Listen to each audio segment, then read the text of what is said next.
How old were you when you made your first TV development deal? 19. My mother and my grandmother were freaked out. You know, I was the first person in my family not to go to college that had not been a slave. Right.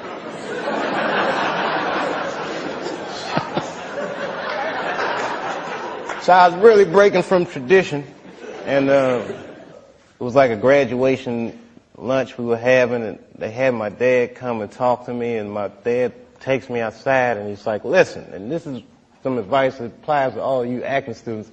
He says, to be an actor is a lonely life. Everybody wants to make it, and you might not make it. And I said to my dad, well, that depends on what making it is, Dad. He was a smart-ass kid. Yeah. It depends on what making it is, Dad. He says, what do you mean? I said, well, you're a teacher. I said, if I could make a teacher salary doing comedy, I think that's better than being a teacher. And he started laughing. He said, if you keep that attitude, I think you should go. He said, but name your price in the beginning. If it ever gets more expensive than the price you name, get out of there. Mm-hmm. Thus, Africa.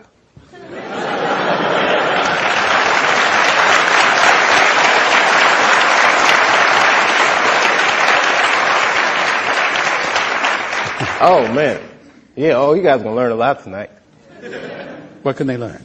You know, like, you guys are students now, so you're idealists, but you don't know about where art and corporate interests meet yet. Just prepare to have your heart broken. Like, in a way. You see him laughing, that evil laugh?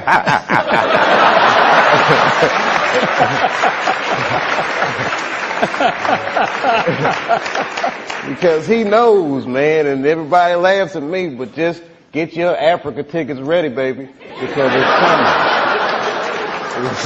It's coming. You have no idea. When Martin Lawrence was in that chair, we talked about Blue Streak. I love that dude. He played a role in your life, I believe. How do you feel about him as a person, as an artist? Martin Lawrence is the guy that showed everybody you can make it from D.C. to Hollywood. And I had a personal stake in his success. Every time he did something, it made me feel inspired and really good. And he was always real nice to me. He'd sit me down, what's going on with you, baby boy? What? We'd talk about comedy, whatever. And, you know, when we did Blue Streak, we were promoting it, and Martin had a stroke. He almost died. And then after that, I saw him, and I was like, oh, my God, Martin, are you okay? And he said, I got the best sleep I ever got in my life. That's how tough he is. So let me ask you this. What is happening in Hollywood that a guy that tough will be on the street waving a gun, screaming, they are trying to kill me? Yeah. What's going on? Why is Dave Chapelle going to Africa? Why does Mariah Carey make a $100 million deal and take her clothes off on TRL? A weak person cannot get to sit here and talk to you. Ain't no weak people talking to you. So what is happening in Hollywood? Nobody knows. The worst thing to call somebody is crazy, is dismissive. I don't understand this person, so they're crazy. That's bullshit. These people are not crazy. They're strong people. Maybe the environment is a little sick.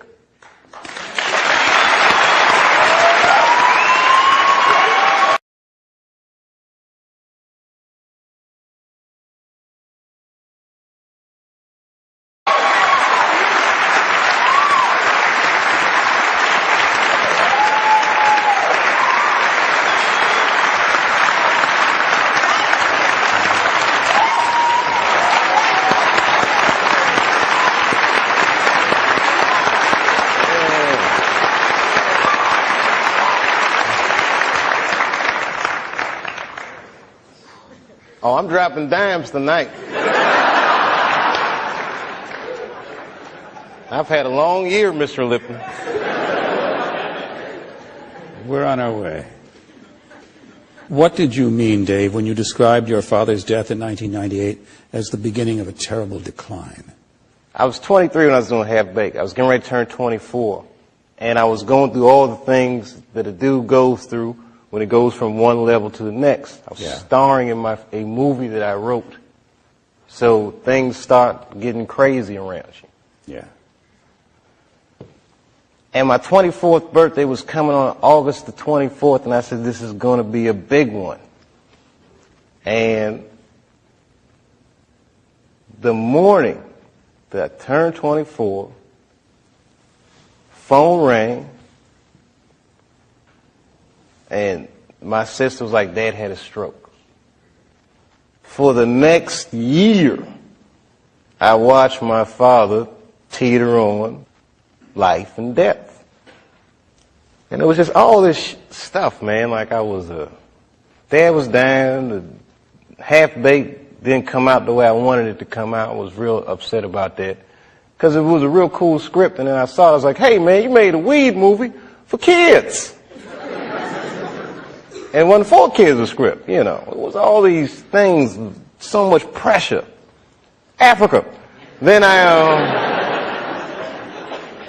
was in Ohio. I get a call on my cell phone from Hollywood. I'm like, hello, Hollywood. They're like, hello, Dave. They're like, that pilot you did for Fox, looks like they want to pick it up.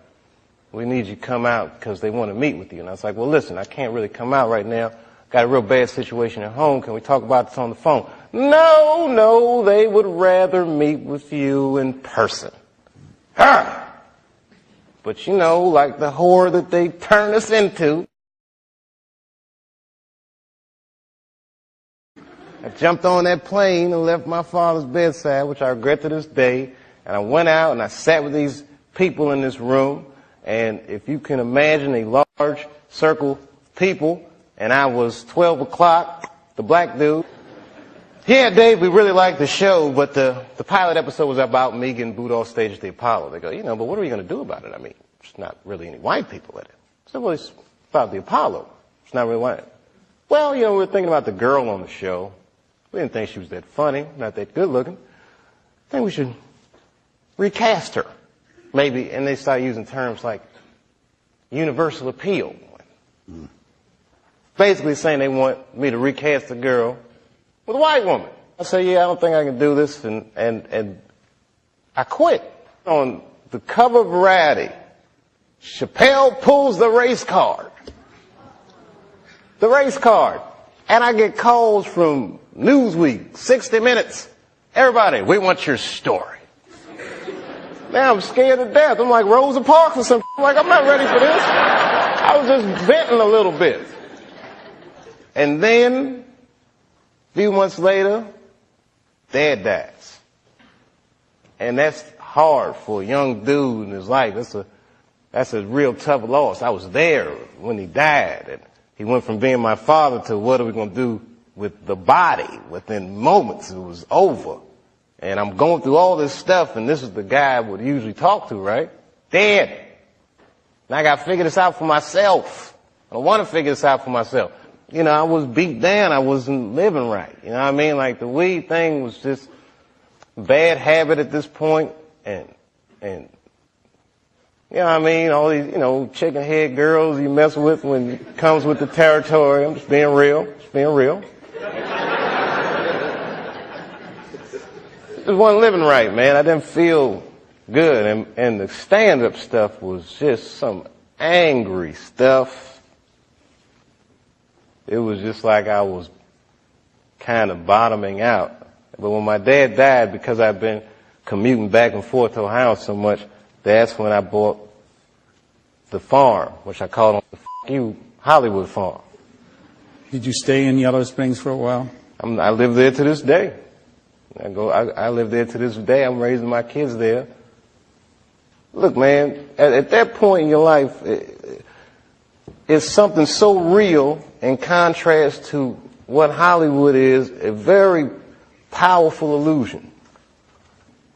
And when your dad died, it kind of just broke the spell. Like, oh, this is bullshit. Look, I've been spending so much time doing this. What about my family? What about my friends? Wait, whatever happened to my friends? Damn, I don't even have any friends. Ugh. So I bounced, man. New Year's Eve, 1999, I moved into that farm, and that was it. As far as I was concerned, I was done with show business.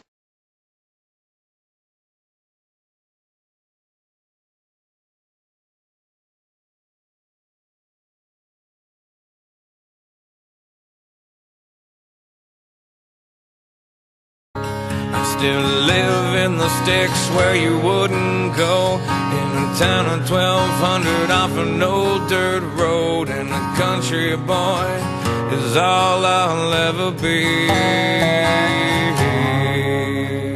Now it's been 12 years since I sold my soul to the devil in L.A.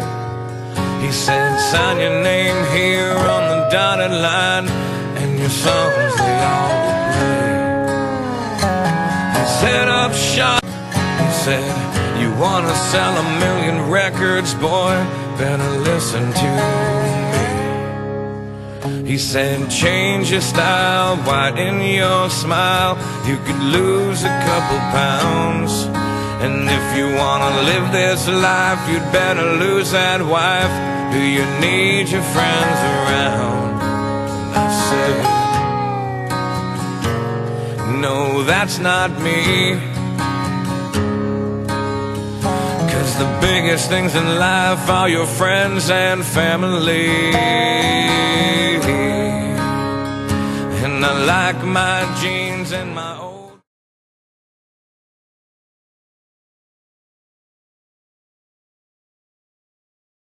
with Martin and you, that when you play white dudes, I can talk like that.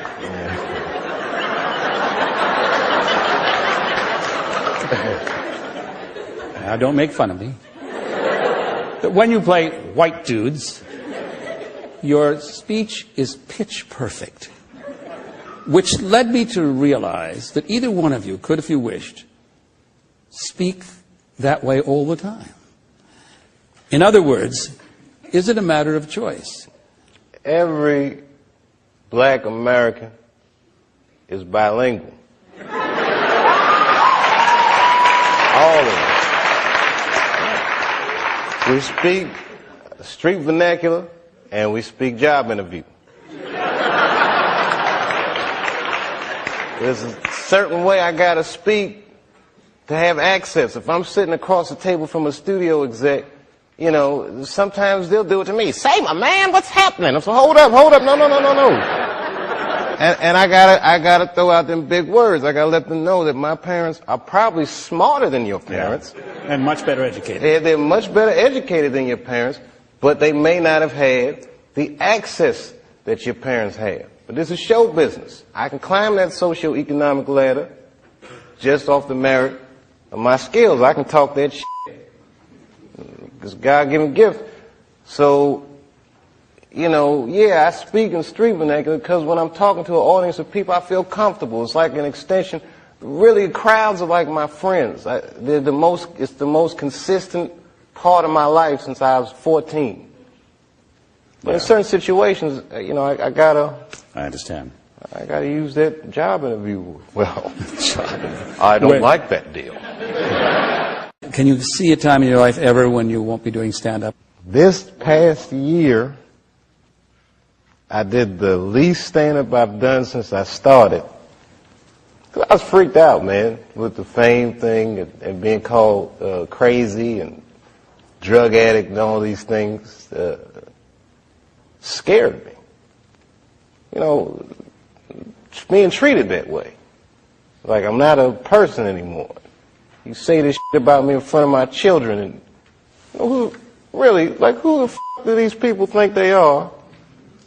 And they don't know what happened. You know, I have not spoken about what would make a person walk off the set of a successful show and go to Africa. But again, people don't understand it, so they call me crazy, and I don't like that. What should they understand, Dave? What should they understand? Well, I did 2 seasons, and it was very easy. Not very easy, but I didn't go to Africa. And then suddenly when I'm getting paid what they said was $50 million, I can't do it anymore.